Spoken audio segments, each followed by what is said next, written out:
Hello, and welcome back to Lactation Station. I'm Michaela, and I'm so happy to be here with you. Hanging out in my backyard here in Vegas. It's about 82 degrees. It's a great evening, and I've got some exciting things that I want to announce. Last week in my podcast, I mentioned that I had reached out to a supplement company, and they had felt that they weren't a good fit for our community.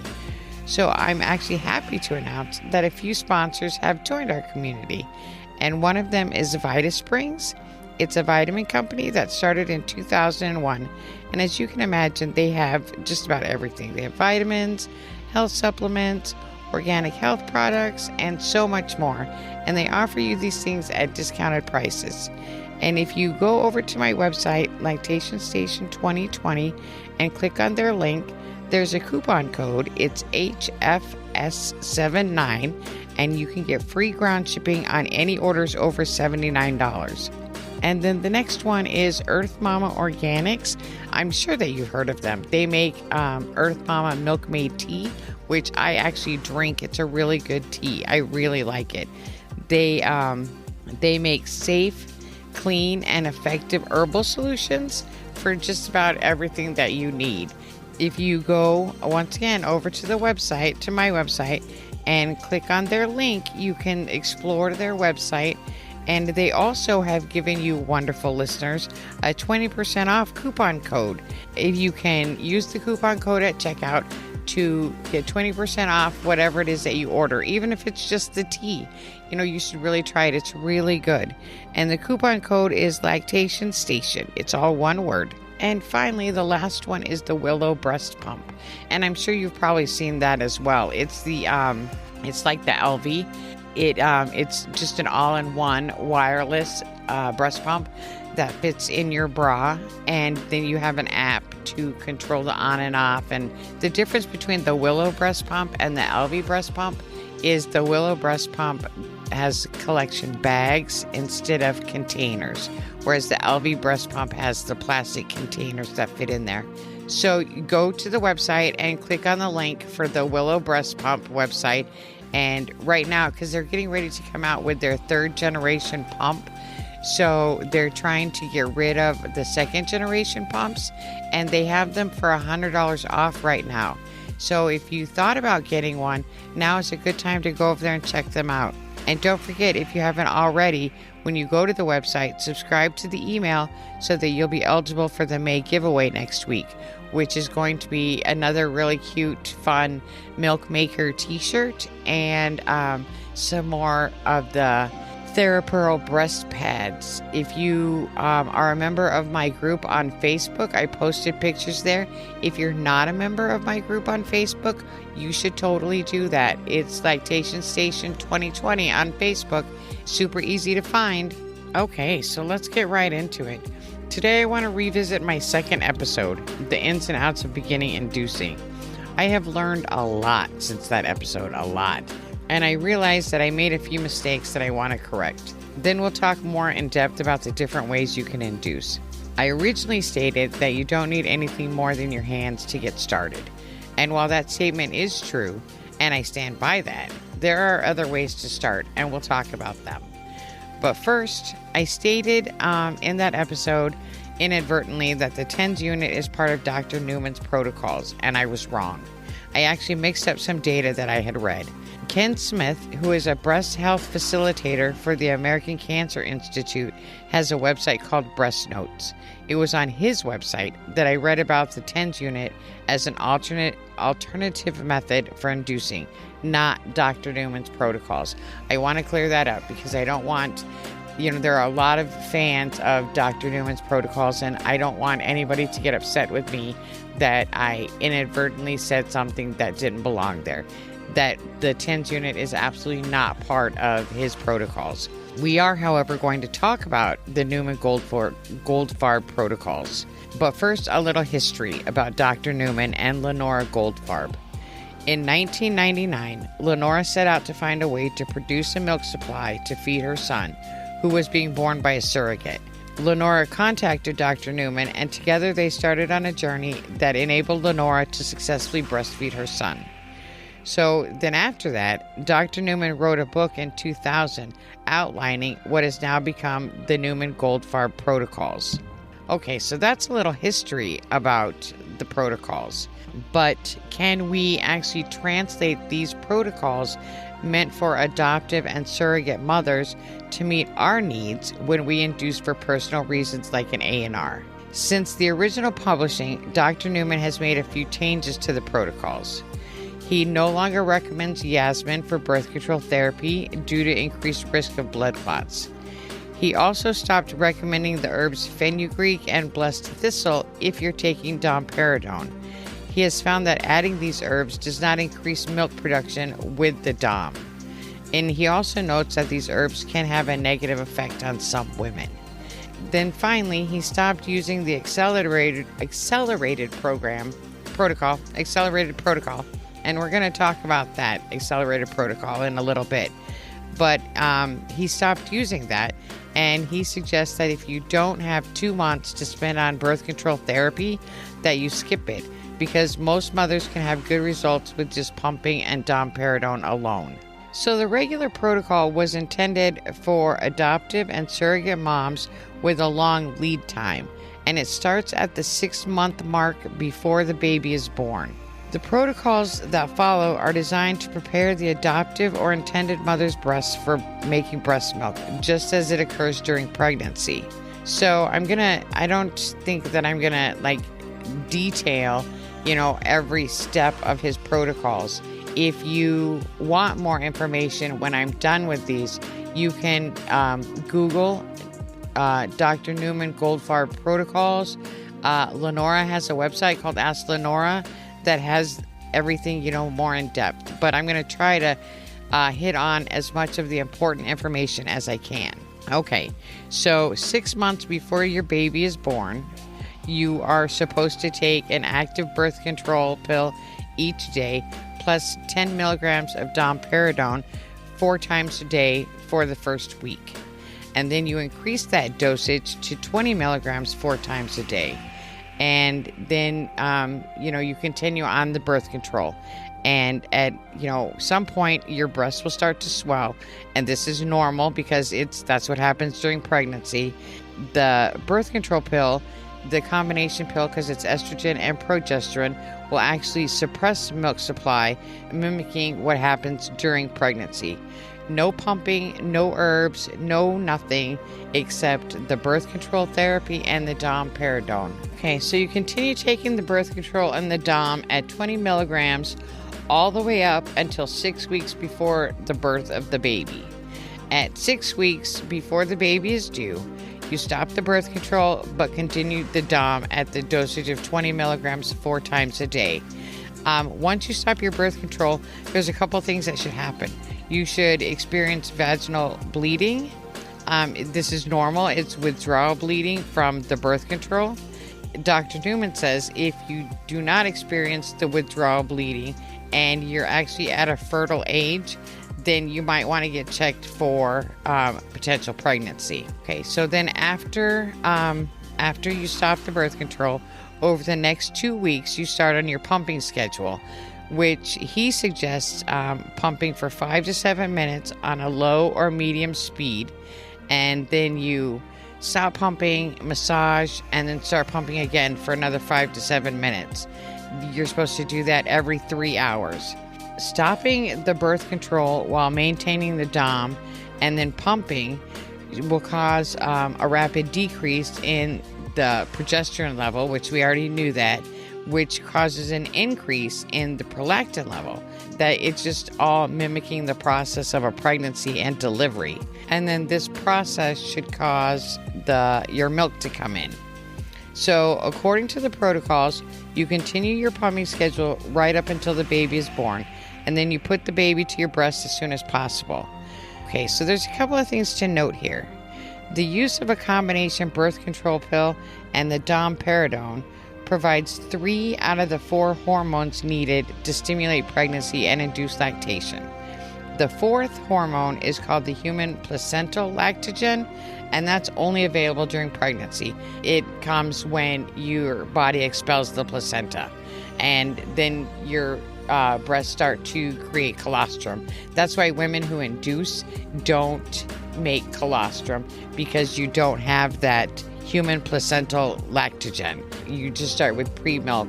There's no colostrum that gets made. And an interesting note, in some lab tests, I read a study on some breast milk that they did some lab tests on. Induced mother's milk is the equivalent to a mother's milk at 10 days postpartum, which is considered mature milk. So that's interesting. Okay, anyway, you can start the birth control therapy at any time in your cycle because you're taking it for your breasts and not your uterus. You know, that's pretty interesting too, because a lot of times people freak out about birth control, but you're not trying to prevent a pregnancy. Ironically, you're using birth control to mimic a pregnancy. So it doesn't matter when you start it. Okay, so that's the regular protocol. Let's take a look at the accelerated protocol. This protocol recommends microgestin for 30 to 60 days nonstop, no sugar pills, just the actual birth control, and then together with 20 milligrams of the domperidone 4 times a day. If significant breast changes occur within 30 days, the birth control pill stops and the domperidone continues, and the same pumping schedule from earlier begins, where you pump 5 to 7 minutes, then you stop and massage, and then you pump again for 5 to 7 minutes every 3 hours. Dr. Newman notes that if you are over the age of 35 or you're unable to use a combination pill, replace it with either Provera 2.5 or Protrium 100 milligrams. There are health risks associated with combination pills for women over the age of 35. And if this is something you decide to do, you definitely need to discuss it with your doctor if you're over the age of 35. Significant breast changes are increases in breast size, at least 1 cup larger, breasts that feel heavy, full, painful, or tender. So once you've completed 30 days of birth control and DOM, as well as significant changes in the breast, you can stop the birth control, maintain the DOM, and start a pumping schedule. Dr. Newman recommends a double electric pump, and you should pump every 3 hours and once during the night. The arrival of breast milk while pumping does follow a particular pattern. It begins with clear drops. Remember, inducing does not produce colostrum. The clear drops will become more opaque and whiter in color. Once the drops appear, they are followed by milk spray that will turn into steady streams of milk. Remember, there is no way to know or predict how long this process will take because everybody's body responds differently. Okay, so what is our takeaway on these 2 protocols? With the accelerated protocol, I feel this would be the best way to utilize his protocols for those of us that are inducing for personal reasons that aren't a baby. If you have the time and inclination to start birth control therapy, this is, in my opinion, the best way to go. Having said that, I did say earlier that Dr. Newman no longer recommends this protocol if you don't have at least 30 days for birth control. So unless you're going to spend several months on birth control therapy, I don't feel Dr. Newman's protocols will really work, with the exception of his DOM dosage. But by saying they won't work, I don't mean they don't work. Clearly they do. Hundreds of women have used them and been successful.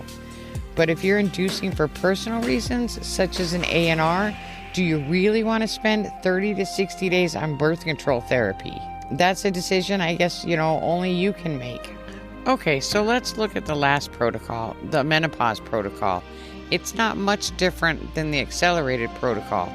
Dr. Newman suggests you replace your hormone replacement therapy with microgestin or Ortho 135 for 60 days, along with 10 milligrams of domperidone 4 times a day for the first week, then increase to 20 milligrams 4 times a day. So those are the 3 protocols as listed by Dr. Newman. After much research, it's clear that these protocols are an effective and wonderful tool for those moms who want to induce for the purpose of feeding a baby. However, if you're inducing for other personal reasons, such as an A&R, you're probably not going to want to start 2 to 6 months in advance with birth control therapy. I did want to talk about these protocols and put them out there. I've had several people mention them to me, and I do know women that have used them. I just don't think the length of time it takes to get to where we want to be makes them a viable option. I do, however, like Dr. Newman's DOM dosage schedule. The max dose is 20 milligrams 4 times a day. The suggested beginning is 10 milligrams 4 times a day for a week, and then increase to 20 milligrams 4 times a day. This increase should be gradual, and it is advised to continue the DOM from initiation to whenever you decide to stop lactating. Once lactation is established, you can consider slowly decreasing your DOM if you want to, but if you notice a decrease in your supply, you can always increase it back up. And there are people that take more than Dr. Newman's recommended dosage. If you try to increase beyond his recommendations, do so gradually. If you start getting headaches, you should immediately decrease your dose back to what was comfortable before. Okay, so let's move on. Now I want to talk about Kevin Smith, who is a breast health facilitator for the American Cancer Society. His website, breastnotes.com, has some great information on it about breast health. Under the breastfeeding category, he talks about relactation, which I think is more in line with what we would like to accomplish. And just as a side note, if you're interested in some good reading, he talks about breast cancer and how wearing a bra may contribute to breast cancer. I highly suggest that you take a look at it and read it. It's pretty interesting. I don't actually wear a bra that often, no more than I actually have to. But after reading his article and the different information that he has, I'll probably wear one less. Okay, so what Kevin suggests to anyone that approaches him with a desire to lactate without the aid of a delivered child is, no matter what their reason for doing so, he has several points that he suggests you follow. And the first one is to tell your body what you want. Basically, you're telling your body that you want it to provide milk. So you're going to start a schedule, and you're going to treat your breasts and massage and express just like you are producing milk. And he wants you to do it for 10 to 15 minutes every few hours. You just, you use your mind and your body and your hands, and you want your breasts to get the message that you need milk. So you need to find some way to stimulate every 3 to 4 hours over a 24-hour period, 7 days a week, both breasts until they're completely emptied. And even if you're not producing milk, you want to treat them like you are. So 10 to 15 minutes every 3 to 4 hours, 24 hours a day, 7 days a week. And that's the first thing. And you don't want to miss a session. If you were nursing a child and you missed sessions or started to wean that child, then your breasts would start to shut down their milk production. So if you skip a session or you take less milk from one session than you normally would, it's going to signal to your body that you're done, and everything's going to start to shut down. So that's his first step. And the second one is to choose a method by which you wish to express milk. He talks about several different methods, and his first choice, the best choice, is using a mouth. And we all know that, having someone suckle is the best way to induce lactation or to keep up your milk production. The thing is, you have to remember that you want to do it properly. The tongue presses your breast up against the roof of the mouth. The tongue should be about an inch or so behind your nipple and not on your nipple. Minimum suction is needed because, your partner doesn't suck milk from the breast. They just merely pick up the milk that's being pressed out of the nipples. That's his first choice, is a mouth. The second choice is hand expression. Either your hand or, if you want to, your partner's hand can, do it too. It doesn't just have to be you all the time. And what you're doing is you're putting pressure on the ducts. Then you stroke forward, squeezing the milk that's inside the ducts and stroking it forward into your nipple. And you're also emptying your ducts that gather the milk behind your nipple. Remember, ladies, don't slide your fingers on the skin. Move the breast skin with your fingers, sliding your skin over the inner parts of your breasts. And you also have to remember to go around the breast so that you get all the ductal systems that are arranged in the circular arrangement around your nipple. You need to express from each cluster of ducts to get each one to send a signal to your brain to activate that cluster. Continue expressing each breast for 10 to 15 minutes or until your breast is empty, whichever is longer. And remember, because you don't want to just do it for a couple minutes and you're like, oh, I'm done, I'm bored with this. If you're serious about wanting to lactate, then you have to work your way around the whole breast, and you have to do both breasts. So his third choice is the breast pump. And the breast pump it doesn't do the most efficient job of emptying your breast, nor does it provide the deep stroking that is beneficial in lactation.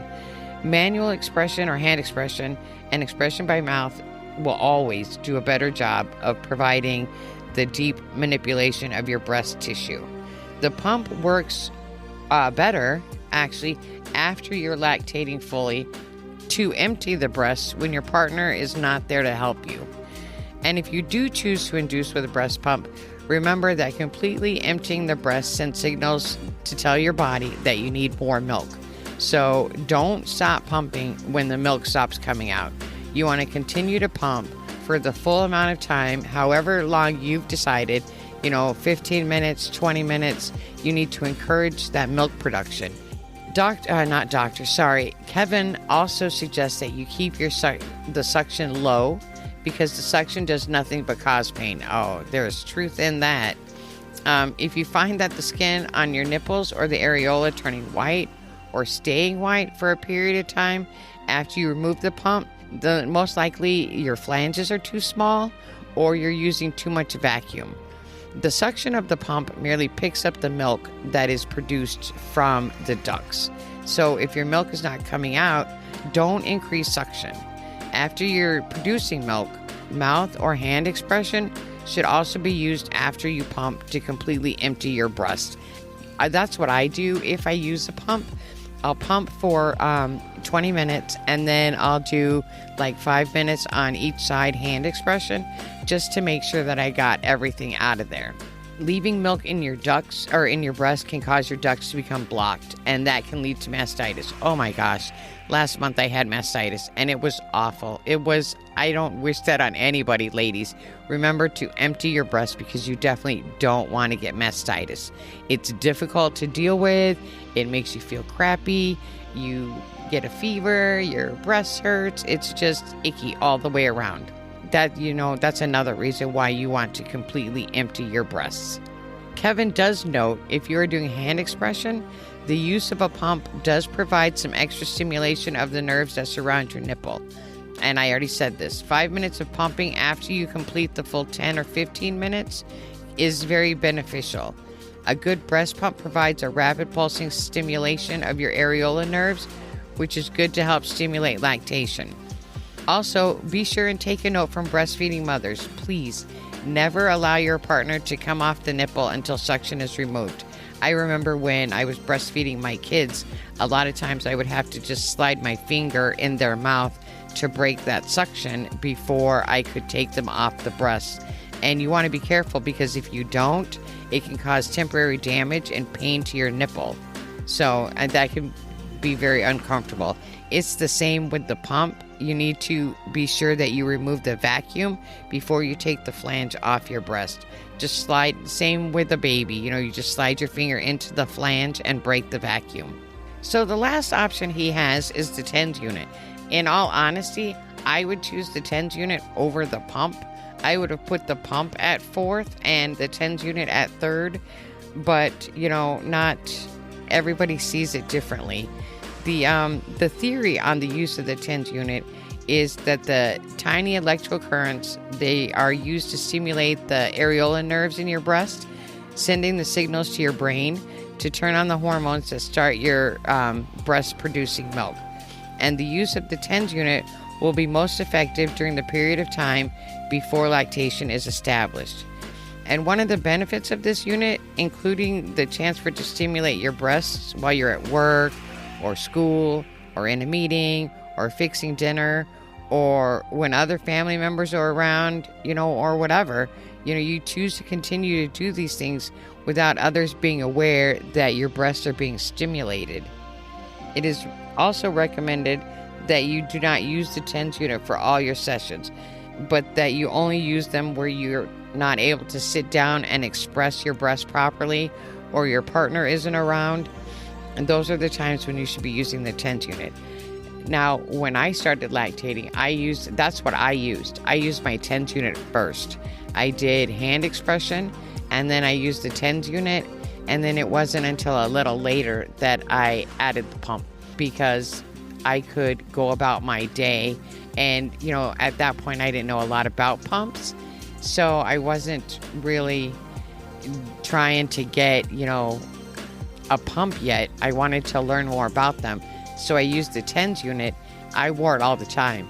I just put it on in the morning, and then I, had the little control box in my pocket. And if I was out and I needed to stimulate, if it was time or whatever, I just turned it on. And I did that all the time. I slept with them on, and in the middle of the night, I just woke up and turned them on. That it works really well for me. Kevin's next point is, after you're producing the amount of milk that you want to produce, you can cut back on the number of expression sessions that you do per day. However, if you notice that you start to produce less milk than you want, just add another session back. So the more milk you request beyond what you're currently producing, the more you will make. We all already know it's just a case of supply and demand. Kevin, there's a lot of things that he talks about that I'm not going to go into depth about. He talks about the letdown reflex and conditioning your body to respond to certain stimulus, which I talked about that in a previous episode with the Pavlov's dog experiment. That is, that's a real thing. You can condition your body to respond to certain stimulus. Have it, create a letdown reflex when your body does respond. Like I said in that episode, I have gotten used to my partner's cologne. So now when I smell his cologne, I have a letdown, which I guess could be frustrating if I was out and somebody else was wearing that cologne. It might be, a little embarrassing, but that's what works for us. Kevin also talks about herbs and medications, and it is his opinion that you don't start any herbs or any medication or anything like that until you've exhausted all the other steps. And after several months of true conscious effort, you're not getting any milk. Then, you can go ahead and start adding herbs or medication, whatever it is that you think is going to help you to get to where you want to be. It is his belief that some people tend to rely on the herbs to do the work, hoping to bypass the physical part of the lactating process or to try to reach their goal quicker. And there are some women that do not get results from herbs like they expected, or they become frustrated. Remember that everyone is different in how their bodies function. So, what works for some is not going to work for others. You just have to keep that in mind. And there is also some concern about the side effects that some herbs can have on you, as well as possible interactions with drugs that you may currently be taking. So if you're going to use herbs or hormones or anything like that, you're strongly encouraged to speak with your doctor or your medical care provider before you use them for lactational purposes. If they're working for someone, then that's great. You should also remember hydrating yourself. Now, I've said to people, and I've been told that I'm wrong, but I'm not, that you only need to drink how much you need to drink. You don't have to oversaturate yourself. As a matter of fact, it can be harmful to overhydrate. Kevin kind of says the same thing on his website. He says you should drink at least what you should be drinking each day normally. Too many of us do not drink what we should. Drink to thirst. If you're thirsty, drink. If you're not thirsty, don't drink. As long as you're staying hydrated, that's what really matters. So those are Kevin's steps in a nutshell for relactation. If you'd like to read those steps further, you can visit his site at breastnotes.com. All right, so what can we take away from this? Well, I personally think his steps are more in line with someone inducing for personal reasons like an A&R. There's a lot of helpful information in both instances, and if you want to read more about either one, the Newman Goldfarb protocols or Kevin's steps on relactation, they are both available online. When I began my inducing journey, there was a lot of trial and error, learning what worked for me and what didn't. Hand expression for me is still the best way for me to empty my breasts when my partner's unavailable. I didn't add Dom until I already had an established milk flow, but clearly we see with Dr. Newman that you can add Dom if you like, when you like. And initially I didn't really know anything about galactagogues or herbal supplements, so I started without any of those. After reading and learning, I sorted through so many different kinds, trying to find what might help. But the truth is, my body did it on its own. I still had the misconception at this point that I should be producing copious amounts of milk.